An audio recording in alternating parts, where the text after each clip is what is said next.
Samantala, Pangkabuhayan Fish Pond inilunsad sa Barangay J. Herona, Bulan, Sorsogon. Ang buong detalye ng balita nasa linya sa Megapo Patrol No. 5. Nagbabalik si Romel Coro. Bicol Network News Report!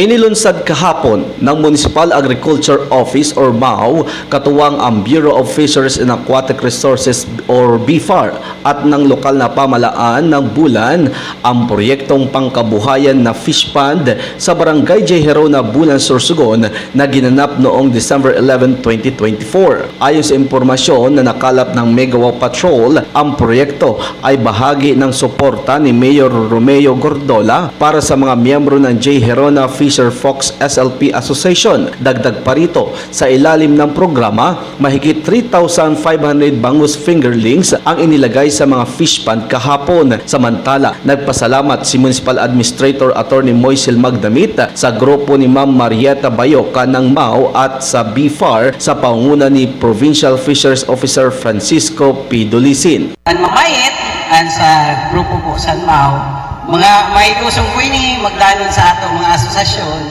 ay gusto po talaga na capacity ang ato mga asosasyon. Kada barangay dapat ma-emulate ini ng mga mayan na paghihimo niyo paghinguwa sa entero na barangay nato. Pagbati ko man po kay Sir Tico, permi po siya suporta sa Bulan, and mga kaurupot na po sa BIFAR, salamat po sa fingerlings. Nagpahayag din ng pasalamat si Barangay Captain Ricky Gliponeo sa kanyang mga kasamahan sa barangay at sa mga ahensyang tumulong upang maisakatuparan ang nasabing proyekto. Ayon sa kanya, ang proyektong ito ay malaking tulong para sa ikabubuti ng kabuhayan ng mga mamamayan ng Barangay J. Herona. Mula dito sa bayan ng Bulan, Sorsogon ng Wow Smile Radio 95.3 FM para sa Bicol Network News, Megawa Patrol No. 5, Romel Grabador Coro, tatak, tunay na serbisyo.